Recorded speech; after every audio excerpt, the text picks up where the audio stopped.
Bismillahirrahmanirrahim. Assalamualaikum warahmatullahi taala wabarakatuh dan salam sejahtera pada para hadirin di mana jua anda berada. Selamat datang ke program Knowledge Sharing Lestari Talk Series yang keempat dengan tema Carbon Footprint. Program ini merupakan anjuran Green Office Jabatan Perpustakaan UTM dengan kerjasama Green Office Sekolah Kejuruteraan Kimia dan Kejuruteraan Tenaga bersebenda dengan Research Weeks 2022. Program hari ini akan bersiaran secara langsung di Facebook Live Perpustakaan UTM dan YouTube UTM Library TV. Pada hadirin boleh like dan share program kita pada hari ini dan serta bertanya soalan di ruang komen. Baik, para panel jemputan kita pada hari ini adalah Profesor Madya Teknologis Dr. Wai Shin dari Sekolah Kejuruteraan Kimia dan Kejuruteraan Tenaga dan Profesor Madya Dr. Zarina Ab Muis, Pengarah Proses Sistem Engineering Center dan Prospek. Apa khabar Prof? Prof Ho dan Prof Zarina. Terima kasih kerana bersama kami pada pagi ini. Baik, saya bacakan sedikit latar belakang panel jemputan kita pada pagi ini. Okey. Saya perkenalkan Profesor Madya Teknologis Dr. Wai Shin merupakan penyidik dan ahli akademik dari Universiti Malaysia. Beliau merupakan Young Scientist Research Award yang tadi dianugerahkan oleh UTM pada tahun 2022 dan juga merupakan pemenang anugerah Saintis Muda Negara oleh Kementerian Sains, Teknologi dan Inovasi. Beliau juga merupakan Global Young Chemical Engineer in Research oleh Institute of Chemical Engineers dalam tahun 2015. Bidang pendidikan beliau termasuk Green Energy, Water Management, Solid Waste Management dan banyak lagi. Itu adalah Profesor Madya Teknologis Dr. Wai Shin. Manakala Profesor Madya Dr. Zarina merupakan pengarah Proses Sistem Engineering Center iaitu Prospek di Universiti Teknologi Malaysia. Beliau merupakan Registered Electrical and Energy Manager oleh Suruhanjaya Tenaga Malaysia. Dia juga merupakan Certified Energy Manager oleh Asian Energy Management Scheme dan juga Registered Engineer with the Board of Engineers Malaysia dan juga Institute of Chemical Engineers. Bidang beliau pun banyak, fokus on sustainability, energy planning, renewable and electric energy generation dan juga low carbon society and climate change mitigation strategy. Hebat-hebat panel kita pada hari ini, insyaAllah ya. Okey, tanpa melengahkan masa, saya dijemput Profesor Madya Teknologis Dr. Wai Shin untuk berkongsi judul ceramah beliau berjudul Harmonious Living Through Sustainability dan Carbon Reduction. Okey, dipersilakan. Okey, terima kasih sangat kepada Puan Zafarina untuk invite untuk bagi talk Lestari series 4 ni lah, which is Harmonious Living Through Sustainability and Carbon Reduction. So, I believe session ni kita boleh tambah-tambah English dengan BM ya? Boleh. Okay. Alright. Boleh share slide? Okay, so seperti yang ditunjukkan dalam slide, hari ini kita ada 2 panel and also as mentioned by Puan Zafarina lah. So actually part saya akan talk in briefly about carbon emission, carbon footprint, and then lepas tu Dr. Zarina dia akan explain lebih detail on the research part related to carbon lah. So one of the thing is that kalau tadi seperti yang diperkenalkan oleh Puan Zafarina, expert kita adalah lebih kepada sustainability, kepada energy, right? So all of this is actually related to reducing carbon emission, right? The reason why we go for renewable energy sebab the main carbon emitter is actually fossil fuel. So we want to reduce fossil fuel and hence we are looking into sustainability option, renewable energy, semua itu untuk mengurangkan carbon. So apa itu carbon sebenarnya? Okay. So here I have a definition, ini daripada WHO. So WHO, a carbon footprint is a measure of the impact of your activities. Basically the amount of carbon dioxide that is produced through the burning of fossil fuel and is expressed as a weight of CO2 emission. So kalau kita tengok ni, dia memang fokus definition dia kepada burning of fossil fuel. That is because most of our activity, tak kisah kita buat apa, dia akan consume fossil fuel. Contohnya kalau kita pandu kereta kita, dia ada emission kan, kita bakar fuel tu ada carbon dioxide. Kita guna elektrik. Dan almost everything that we do today, our daily activity, semua adalah berkaitan dengan electricity, penggunaan electricity. Right? So the definition is very specific on the amount of carbon dioxide produced through the burning of fossil fuel. Tapi, kenapa dia hanya carbon dioxide? Kalau ikutkan, the problem with emission of carbon dioxide is actually related to global warming. Kita sebenarnya nak prevent or mitigate the issue related to global warming. Kita tak nak ada perubahan iklim. Okay, so tapi banyak gas kita panggil greenhouse gas seperti gas methane gas, nitrogen oxide, semua itu sebenarnya adalah greenhouse gas juga. Dan compared to carbon dioxide, they are actually worse. They are like 20 times, hundreds over times more potent in absorbing the heat from the sun and heat up the earth. So, kenapa kita guna carbon dioxide?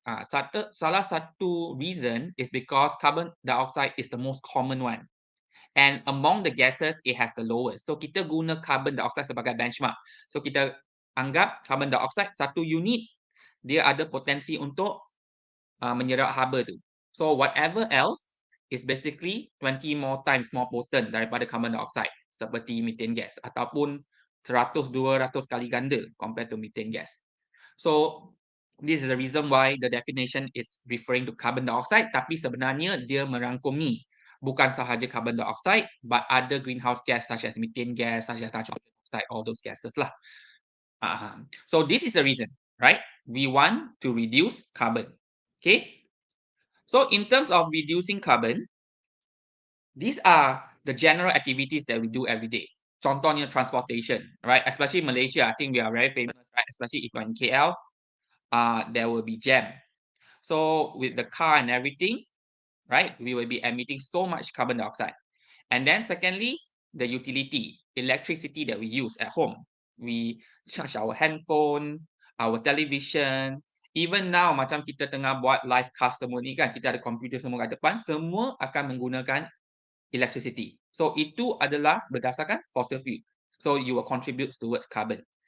And then even food, apa yang kita makan tu, sebenarnya pun ada carbon footprint dia. Sebab, kalau kita nak tanam, nak harvest, lepas tu nak proses, dan baru dia akan sampai kepada pengguna dan pengguna guna benda itu untuk masak ke apa ke kan.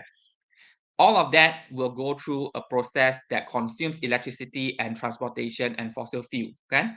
So it will also contribute toward carbon emission. Product and services as well. Contohnya shampoo yang kita guna kat rumah. Semua benda itu pun sebenarnya dia ada processing. Dia macam food lah.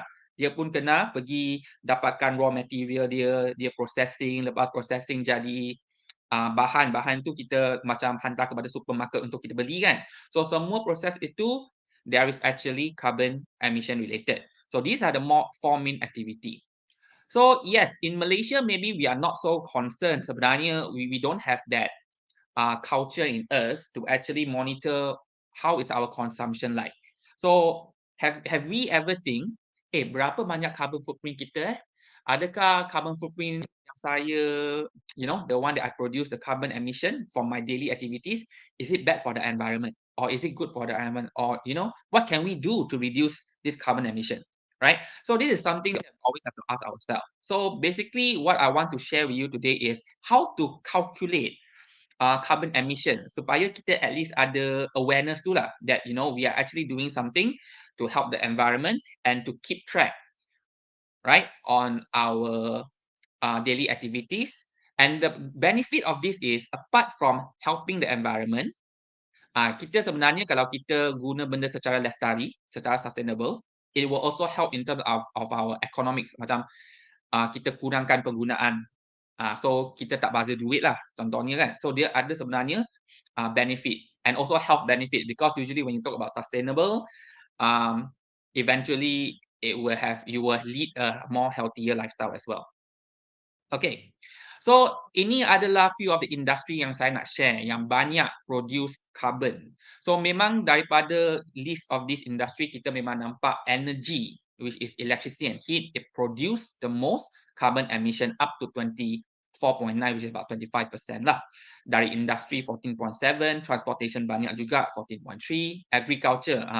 So agriculture kita ingat tanam kan, kita tanam let's say padi ke tanam palm oil ke kan. Sebenarnya dia macam serap carbon, dia pokok kan dia serap. Tapi the process of harnessing and everything, it will leads to carbon emission as well.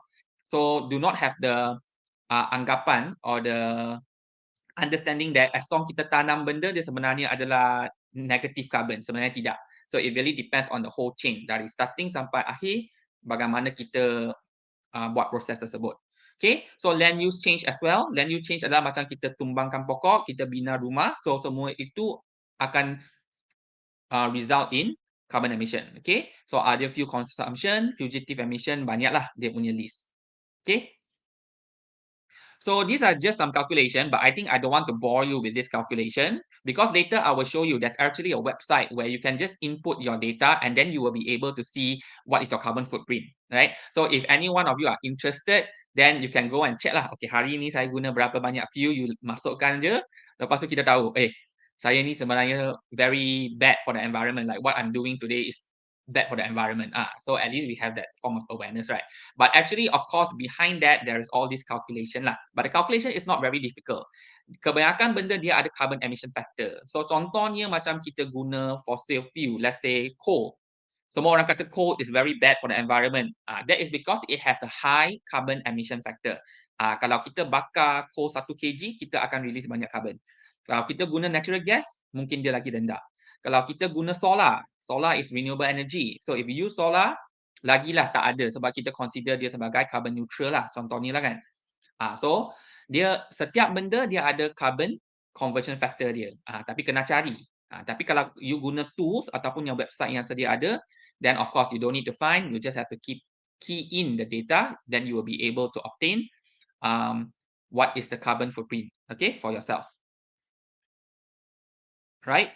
So contohnya untuk transportation, sometimes kita kira dari segi fuel. So different fuel have different emission like I told you just now. Coal berbeza, natural gas berbeza, even transportation dari segi jet fuel, aviation gasoline, semua itu berbeza. Ataupun kalau you nak senang, sebab kebanyakan kita tak sampailah pandu kapal terbang kan. Kita kat rumah kita pandu kereta saja. So kereta pun kita guna gasoline yang lebih kurang sama, the petrol that we get from Shell station, Petronas station, right? So literally it's quite similar and sometimes we just calculate based on distance. Berapa banyak kilometer sehari saya travel. So kalau saya travel 100 kilometer sehari, then saya boleh kira sebenarnya based on how much fuel that I consume and that leads to how much carbon emission. Okay? So apart from that, utility juga sama. Electricity dia pun ada carbon dia. So itu berdasarkan Suruhanjaya Tenaga Malaysia. Kita ada Suruhanjaya Tenaga, dia memang monitor grid kita, electricity di seluruh Malaysia ni, dia generate based on what fuel. And kalau kita dah tambah semua sekali, energy mix kita panggil, right? The mix of all this energy, what is the final carbon emission factor? So adalah macam in 2015 kita report 0.741 kg CO2 per kilowatt hour. So setiap kilowatt hour yang kita guna, kita akan emit carbon dioxide.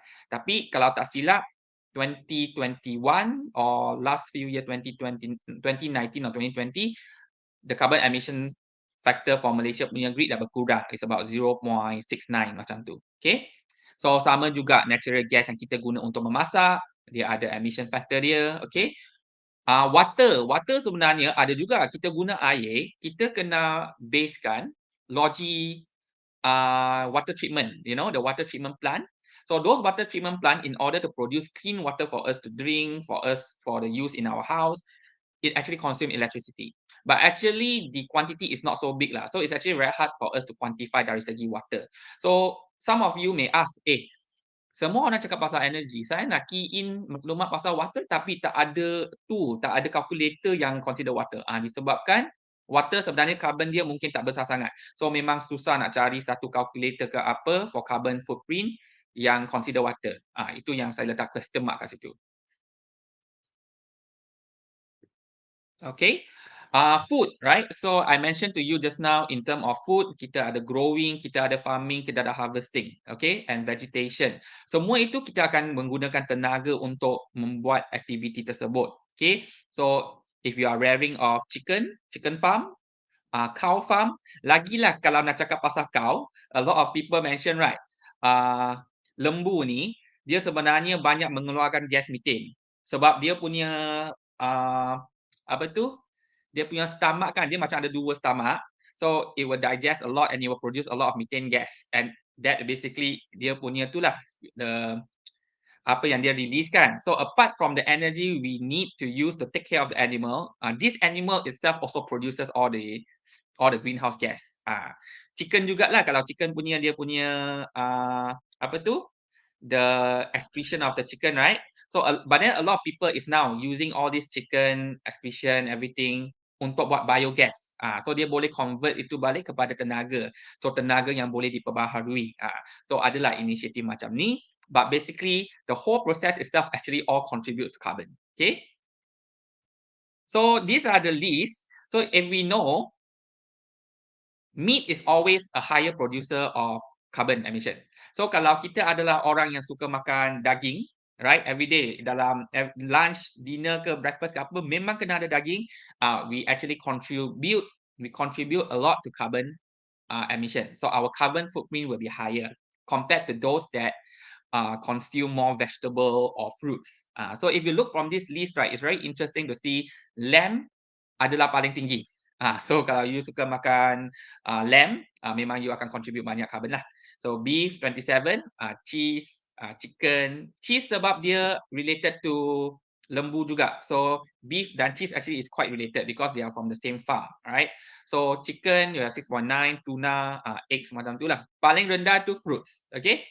So if you eat a lot of apples, you know, orange, you're actually helping the environment a lot. So some of you who are vegetarian, who are listening to this talk, if you are vegetarian, then you should be happy that, you know, you're actually helping the environment. Okay. So services as well is the same.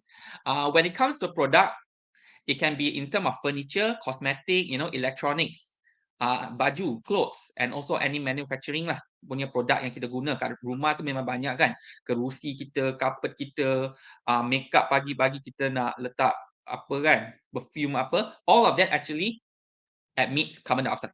In the sense that during the process, we use energy to develop it. Right? We use energy for the production. Of course, masa you guna tu, takkan you letak your carpet on the floor, takkan carpet itu tiba-tiba keluar carbon kan? Tidak. It's actually the process of producing it that creates the carbon. Okay?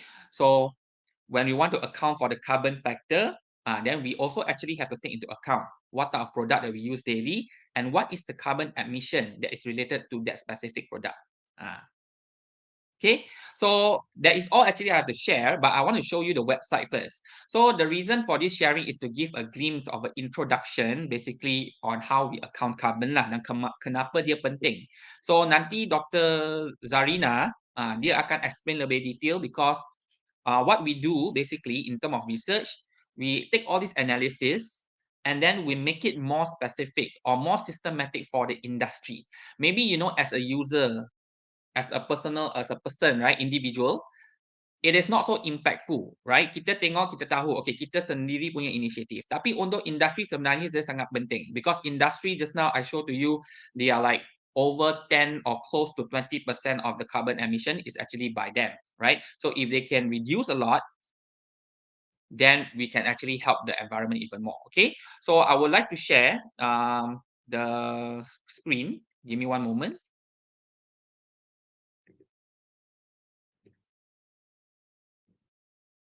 All right. So this is just a free one, right? It's from United Kingdom. It's a free calculator. So you can see the website here is actually carbonfootprint.com/calculator.aspx. So the thing is that there is a lot of free carbon calculator outside in the internet. You just type carbon footprint calculator and then it will appear lah. But basically, I just selected this one because it was rather easy to use, and it also has like, you know, you can choose your country. Macam Malaysia, kita dari Malaysia, kita letaklah Malaysia. Then kalau zone, Peninsula ke Sabah Sarawak. It's just for monitoring purpose, right? So kita boleh save and then kita boleh proceed. House. So dalam house tu dia macam akan tanya berapa banyak elektrik yang kita guna, dan kalau kita tahu dia punya factor, kita boleh letak. So kita letaklah kita guna bulan ini ataupun sehari 10 kilowatt sebab kita banyak guna aircon, kan? Kita banyak masak kat rumah, kita pun letak 5 contohlah. Heating oil, coal. Okeylah, rumah kita tak guna coal, kan? Unless some of you have, I do not know, but obviously for me I do not have that. At home, if I'm cooking, I have LPG, so I can maybe put, let's say, banyak masak, kan.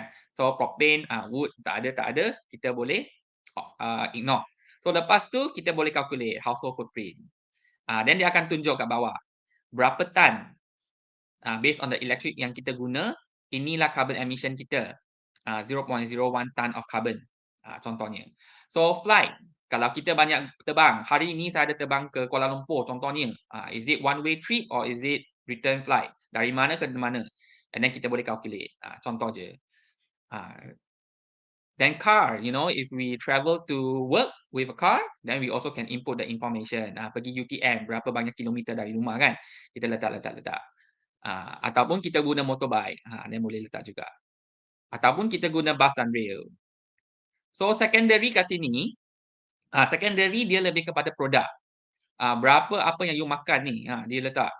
Is it heavy meat eater for medium? Dia lebih kurang dia generalize lah. Sebab banyak benda yang kita makan, kan, takkan kita nak letak satu persatu. Hari ni makan ayam, esok makan lembu, kemudian makan lamb. So it's too many things, right? So usually they have classified it into specific category lah. So kita letak je.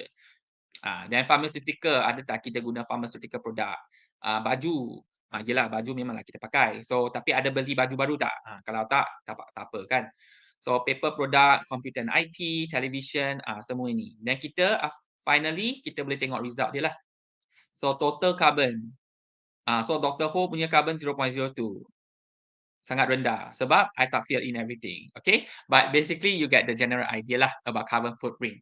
So what is my final message that I want to deliver to everyone who is listening to this talk is that, you know, try to be more aware about what's happening, especially on the carbon mitigation, the global warming issue. So if you want to know how much carbon that you are actually generating, you can go to this website, then you can just put in the information just to get awareness, to know where you are. Okay, so if you think that you are producing too much, then you can start thinking, you know, how to reduce. Maybe makan kurang sikit ke, ataupun makan lebih banyak vegetable ke, ataupun guna tenaga lebih sikit ke. And at the end of the day, like I tell you, while you are reducing all this, you are actually leading to a healthier lifestyle, and you, in fact, you can save duit, kan. Kalau you guna less tenaga, then you tak payah bayar TNB begitu banyak. Kalau you makan lebih banyak vegetable, then it's healthier for you. Alright? So I think that's all that I wanted to share. So I'll pass back to Puan Zafarina, and we will continue with Dr. Zarina punya session. Okay, thank you very much, everyone. Okay, terima kasih Prof. Saya rasa ada satu soalan untuk Prof. Dari, I think daripada penonton di Facebook. Okay, from Encik Kifli. Dia bertanya lah, boleh calculate untuk UTM? Oh, boleh. UTM boleh calculate. Tapi I tak pernah calculate sampai makanan yang UTM produce semua tu lah. Dari segi tenaga memang kita pernah calculate. And kita memang ada juga buat optimization. So like to reduce the electricity consumption or to turn UTM into with renewable energy contohnya. How much we can actually save, how much carbon mitigation. But as far as I know, for UTM, currently our contract dengan TNB, kan, kalau I tak silap lah, kita memang purchase renewable energy daripada TNB. So TNB dia macam ada kota dia ke apa. So we can actually claim, you know, that UTM we are actually buying electricity that is green. So sebenarnya our carbon footprint dah berkurang. So itu I boleh share lah. Tapi I tak sure the exact detail. Itu mungkin kena tanya unit tenaga di Jabatan Alam Bina, bukan? Jabatan Harta Bina. Alright. Okay, sebenarnya boleh lah, kan, kita boleh calculate untuk UTM. Alright. Okay, Prof, terima kasih di atas pengenalan kepada what is carbon footprint, what is carbon emissions. Kurang-kurangnya kita lebih maklum dan aware lah Okay, seterusnya sesi perkongsian kita akan disambung oleh Profesor Madya Dr. Zarina. Beliau akan menerangkan lebih lanjut berkaitan dengan carbon footprint dari sudut pendidikan. Okay, dipersilakan. Okey, terima kasih Puan Zafarina dan Dr. Wai Shin. Okey, saya Dr. Zarina Ab Muis, Associate Professor Dr. Zarina Ab Muis, Pengarah Proses Sistem Engineering Center UTM. Okey, so saya akan menerangkan sedikit sebanyaklah bagaimana kita akan mengira. Okay, mengira contohnya macam Dr. Wai Shin tadi terangkan berkenaan dengan carbon footprint ataupun jejak karbon kan. Jadi bagaimana kita nak mengira jejak karbon? Tadi Dr. Wai Shin dah tunjukkan menggunakan simple calculator. Sebenarnya persamaan ataupun equation yang kita gunakan untuk mengira jejak karbon ni mudah je, okay? Dan banyak calculator yang kita boleh gunakan, open source yang kita boleh gunakan lah. Okay? Right.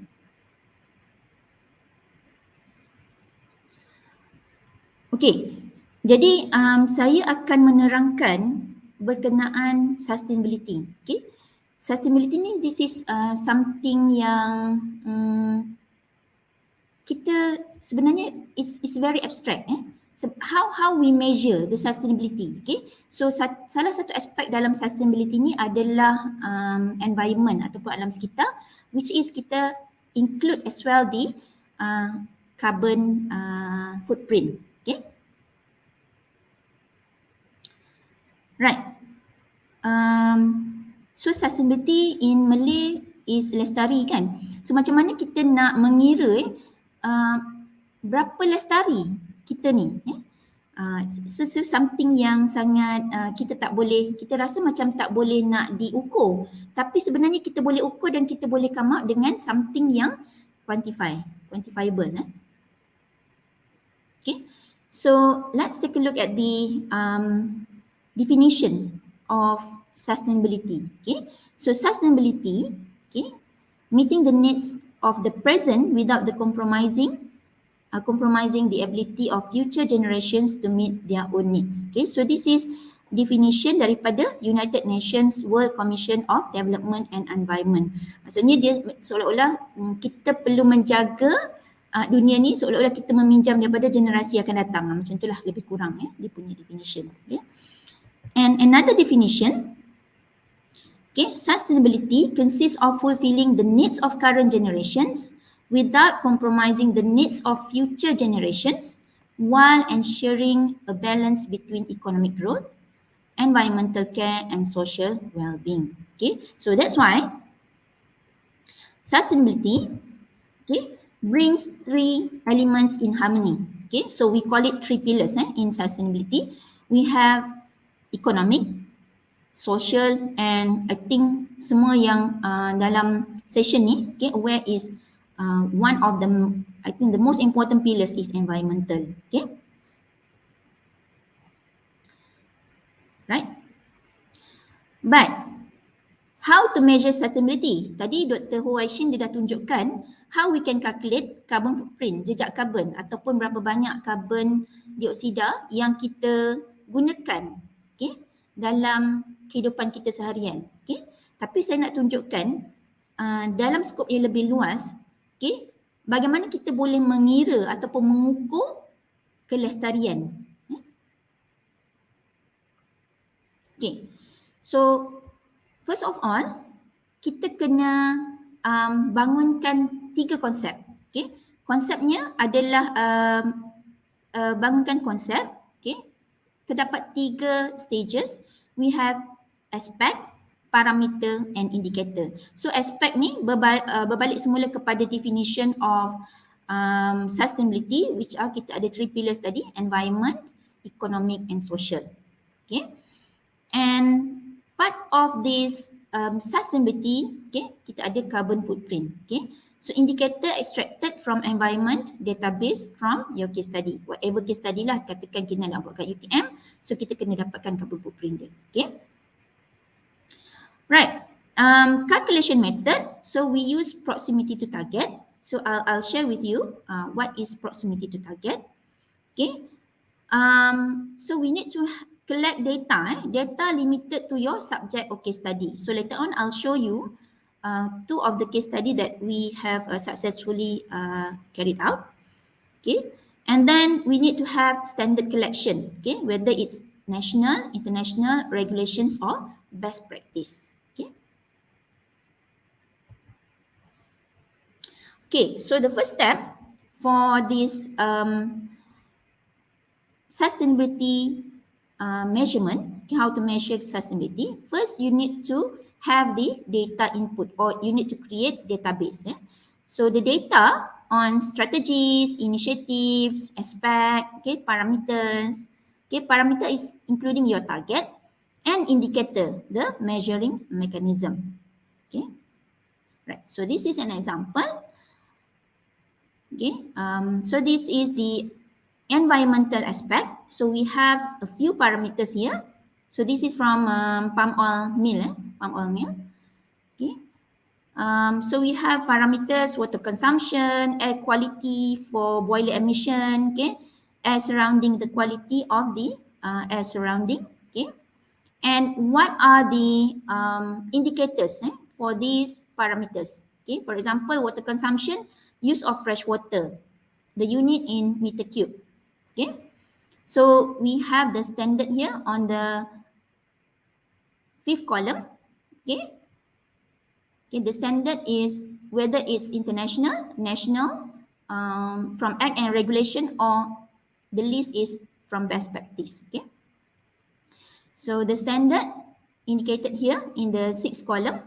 Okay. For water consumption, okay, for air quality of boiler, we have a few indicators. Okay, dust concentration, sulfuric acid, and sulfur dioxide, and so on. Okay. Right. So this is, we call it proximity to target, okay, concept. Okay, so we have two types of equations. Okay. So type A, okay, type A, for example, for indicator using type A, okay, if the target is, the higher is better, okay. And we have the second one, the type B. Okay, the type B, for example, type B for the target, if it's lower is better. Okay, so for type A, for example, all extraction rate means that how much oil that you can extract from, this is an example from the fresh fruit bunches, daripada buah sawit tu kan, berapa banyak minyak yang kita boleh extract, lagi tinggi lagi bagus. Dan untuk type B pula, contohnya adalah emission, dust concentration, okay, kepekatan ataupun habuk berapa banyak, lagi rendah lagi bagus. Jadi kita menggunakan di dua jenis ni, type A dengan type B, proximity to target, untuk kita mengira lah, mengira berapa banyak kita panggil benchmarking lah, kita akan buat benchmarking. Okay. So ini adalah langkah-langkah yang diperlukan untuk membangunkan, akhir sekali adalah kita panggil sustainability index ataupun indeks Lestari. Okay. Pertama, okay, kita perlu ada data, indikator data. Okay. Kita masukkan dalam PTT equation, equation PTT tadi. Okay. Dan kita dapat PTT score. Dari PTT score ni kita akan jumlahkan, kita akan kira total untuk parameter, dan kita akan ada weightage parameter. Okay, parameter ni berapa weightage dia daripada 100. Okay, selepas tu kita akan dapat skor untuk setiap aspek. Okay, daripada skor setiap aspek ni kita akan jumlahkan untuk kita dapat indeks. Kita panggil sustainability index. Okay. Okay, ini adalah expected output ataupun expected result kita. Okay, daripada indikator tu kita akan plot dalam bentuk kita panggil spider web. Spider web. Daripada spider web ni kita boleh kenal pasti, kita boleh identify, kita panggil hotspot. Hotspot ni kalau kita tengok, dia adalah point di mana dia ke dalam, menghampiri kosong. Okay. Contoh dekat sini, okay, dia ada peak kan kat sini menghampiri kosong, ini kita panggil hotspot. Okay, ada banyak hotspot kat sini. Okay. Jadi hotspot ni kita perlu tambah baik. Okay, supaya markahnya menghampiri 100 lah kan. Okay. Okay, jadi daripada indeks tu, PTT score kita akan bagikan kepada star rating. Contoh star rating 90 ke 100 kita bagi 5 star rating dan dia ada color-color sendirilah. Okay. 5 ni yang paling tinggi, 1 yang paling rendah. Okay. Okay. Untuk pembangunan sustainability index ni ataupun apa-apa indeks yang related to hijau kan, green index, kita telah membangunkan 2 indeks untuk palm oil mill, untuk FGV lah, okay, sustainability index for palm oil mill, dan juga kita telah membangunkan sistem pelaporan amalan hijau untuk agensi anti dadah kebangsaan AADK. Okay. Okay, untuk palm oil industry, okay, sebenarnya kita ada isu on the 3 pillars tadi, okay, environment, social dengan ekonomi. Okay. So for the environment, release of pollutants such as palm oil mill effluent. Okay, palm oil mill effluent ni dia membebaskan biogas. Okay, biogas tu dia terdiri daripada karbon dioksida dan juga metana. Dua-dua adalah menyumbang kepada greenhouse gases. Okay. So greenhouse gas emission. Untuk social pula, forced and child labour, okay, buruh paksa dah dan buruh kanak-kanak. Dan untuk ekonomi, production cost of crude palm oil, CPO. Okay. Okay. Untuk pengetahuan semua, syarikat-syarikat yang multinational macam contohnya FGV, SMW, mereka ada kita panggil sijil RSPO. Okay, kita panggil RSPO stand for Round Table Sustainable Oil Palm, RSPO. So sijil ni yang membolehkan pengeluar minyak ni, okay, mengeksport produk mereka ke negara Eropah. Okay. Jadi kalau kita tengok isu-isu kita panggil sustainability ni, dia bersangkut paut dengan bukan hanya alam sekitar tapi contohnya sosial, buruh kanak-kanak, buruh paksa kan tadi yang saya tunjuk. Okay. Jadi contoh syarikat Ferrero ni adalah salah satu customer, okay, pelanggan yang menggunakan minyak daripada sawit lah, minyak sawit. Okay, so Ferrero dikata only sustainable traceable certified palm oil for Ferrero. Dia tak nak beli minyak sawit daripada kilang yang tidak lestari. Okay, maksudnya yang tidak comply dengan RSPO. Okay,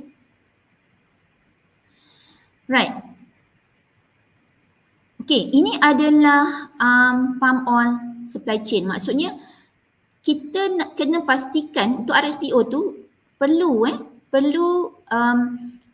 lestari sepanjang chain ni lah. Okay, daripada miller, daripada kilang, transporter, okay, refiner dan end user. Mestilah comply dengan RSPO tadi. Mestilah lestari.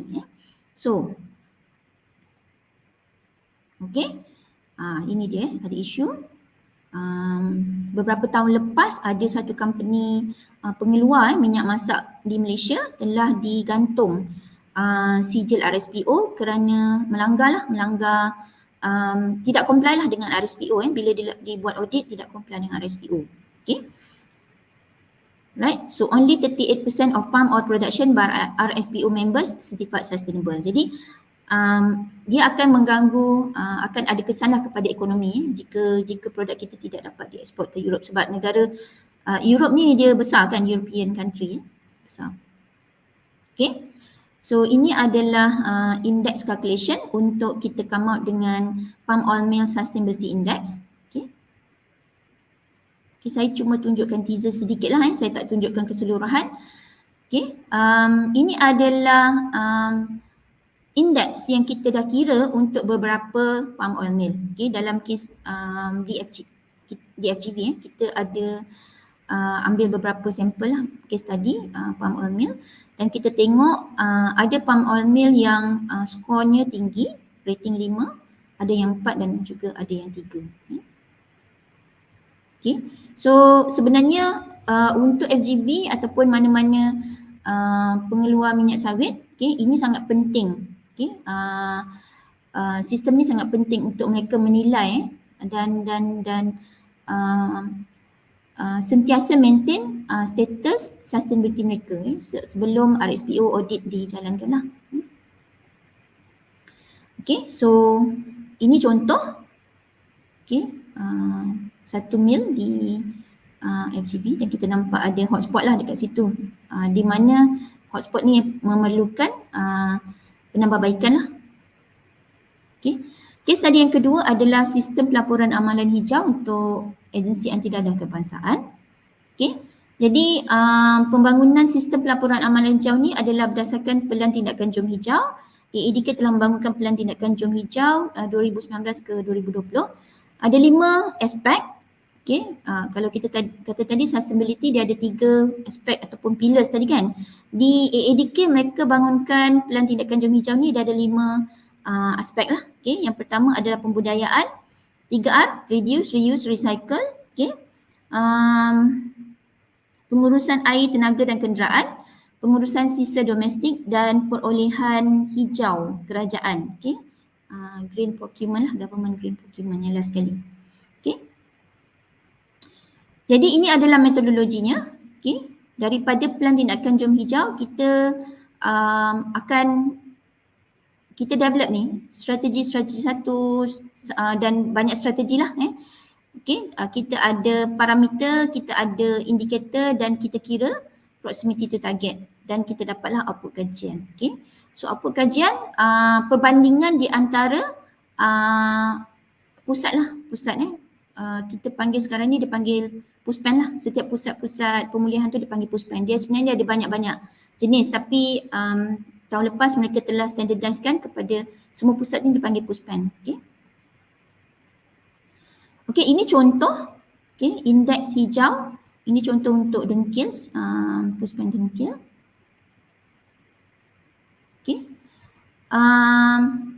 Okay, ini adalah dapatan ya untuk beberapa case study. Okay, ataupun projek rintis lah, kita panggil projek rintis di AADK. Okay, ada 5 aspek tadi. Okay, dan kita sebab mereka telah banyak inisiatif ke arah kelestarian ataupun hijau, tapi mereka tak tahu macam mana nak ukur. Jadi kita bantu AADK untuk ukur tahap kelestarian ataupun tahap hijau lah kita panggil di AADK. Okay, ini adalah sistem ataupun sistem yang kita bangunkan lah di AADK. Saya tak boleh nak reveal lah sistem ni sebab mereka belum maksudnya belum launch lagi kan. Okay. Alright. Okay, ini adalah rujukan yang digunakan. Okay, itu saja dari pihak saya. Okay.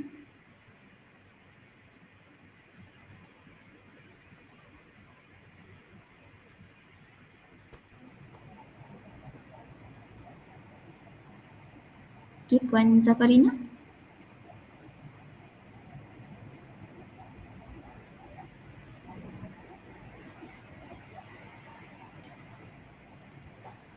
Mungkin ada soalan daripada crowds.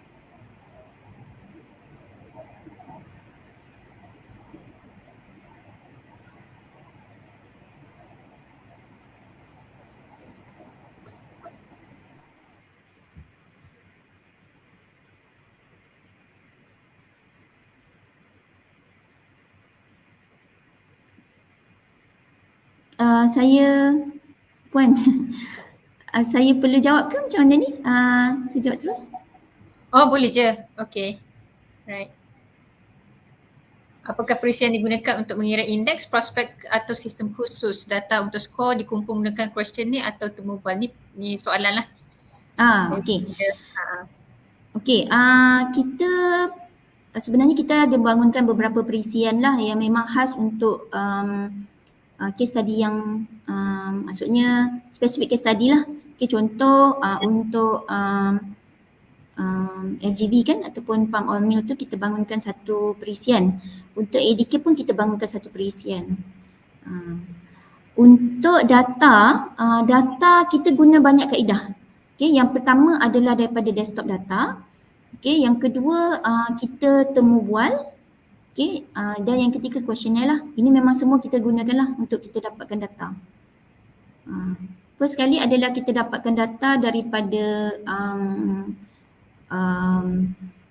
kita akan minta desktop data dulu. Okay, katakan daripada contoh daripada ADK tadi kan, desktop data. Dan kita mana data yang tak cukup memang kita perlu pergilah ke pusat-pusat tersebut untuk temu bual.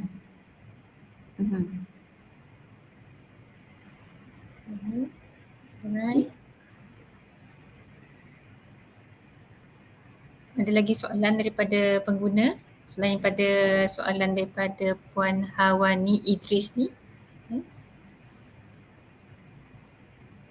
Setakat ni macam tiada. Right. Okay. So jika tak ada soalan, mungkin kita tunggu sekejap. Ada lagi soalan daripada pengguna?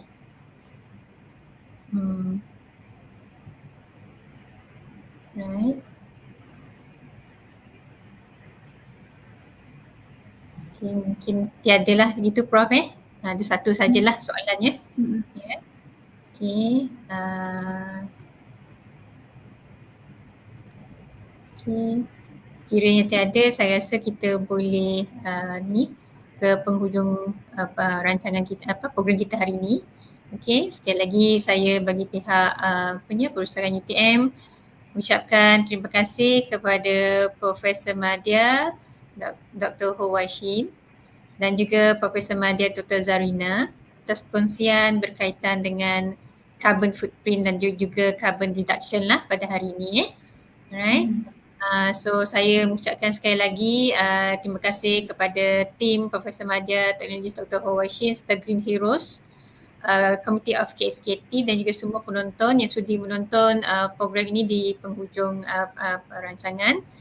So sekali lagi kita sekian. Assalamualaikum warahmatullahi taala wabarakatuh dan berjumpa lagi di program yang akan datang insya-Allah. Okay, sekian, terima kasih. Okay, terima kasih Puan. Assalamualaikum. Salam.